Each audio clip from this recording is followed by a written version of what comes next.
Peanut বার বানালাম। Peanut বার খেতে বাচ্চারা অনেক বেশি পছন্দ করে, অনেক বেশি স্বাস্থ্যসম্মত। যদিও এটা রমজানের জন্য উপযুক্ত খাবার না, তবুও আপনাদের সাথে শেয়ার করছি। এখানে আমি কিছু সাদা তেল নিয়েছি, পরিমাণ মতোই নিয়েছি। যে যতটুকু খাবেন ততটুকুই দিতে পারেন, এটা খেতে মজা। এটা রোস্ট করে নিচ্ছি। এছাড়া নিয়েছি চীনাবাদাম, চীনাবাদামের পরিমাণটা একটু বেশি নিয়েছি, কাঠবাদাম, কাজু বাদাম, মিষ্টি কুমড়া বিচি, এগুলোকে হালকা রোস্ট করে নিয়েছি। এছাড়াও নিয়েছি কিশমিশ। সবগুলোকে একত্রে করে আমি এখানে মধু আর ডিম, একটা ডিমের সাদা অংশ মিক্সড করছি। মধুটা যে যতটুকু মিষ্টি খাবেন ততটুকু পরিমাণ দেবেন।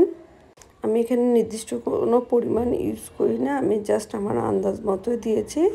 তারপর বার কিংবা কুকিজের শেপে কুকি কাটার দিয়ে এটা শেপ করে নিচ্ছি।